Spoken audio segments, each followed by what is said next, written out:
U Rwanda na Repubulika Iharanira Demokarasi ya Kongo byasinye amasezerano mashya y'ubufatanye mu iterambere ry'ubukungu n'umutekano. Ni amasezerano byasinye bifashijwemo na Leta Zunze Ubumwe za Amerika. Ni amasezerano agamije gutanga umurongo mushya mu mubano w'ibihugu byombi ndetse no kongera amahoro mu karere.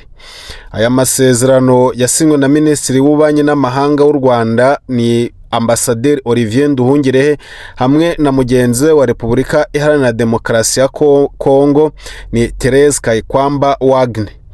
Yashimangiye ko iterambere rihuza ibihugu ari ryo shyiga ry'amahoro arambye. Asubiriye ku masezerano ya mbere Perezida Kagame na Perezida Tshisekedi basinyiye i Doha ndetse n'ayandi yibanda ku kurandura FDLR, gukuraho ingamba z'ubwirinzi z'u Rwanda ndetse no gucyura impunzi. Muri aya masezerano ingingo ya mbere ni ubufatanye mu mishinga y'ingenzi y'ubukungu, aho ibihugu byombi byiyemeje gutangira imishinga ikomeye irimo ingufu.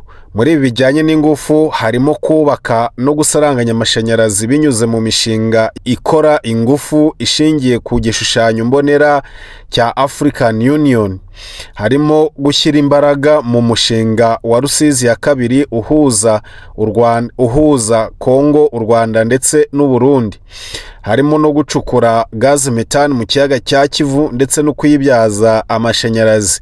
Hanarimo kandi gushaka andi mahirwe mu ngufu zisubira cyangwa mu ngufu nshya za nucleaire nto zigenewe ibikorwa remezo by'ingenzi. Ku bijyanye n'ibikorwa remezo by'ubwikorezi n'itumanaho harimo kubaka imihanda, hakabamo kubaka ibyambu n'ibibuga bikorerwamo ubucuruzi hamwe n'ubwikorezi bwo mu kiyaga cya Kivu.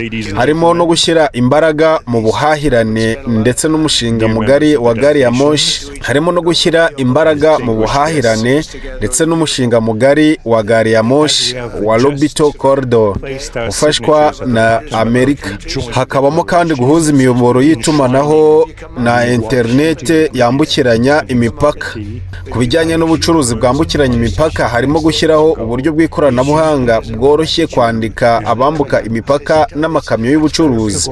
Hakanabamo korohereza abikorera binyuze mu masezerano nka COMESA, CPGL, EAC ndetse na AFCFTA. Ingingo ya kabiri ni ubucukuzi bw'amabuye y'agaciro, aho u Rwanda na Repubulika Iharanira Demokarasi ya Kongo byiyemeje gushyiraho amategeko ahuriweho arwanya ubucukuzi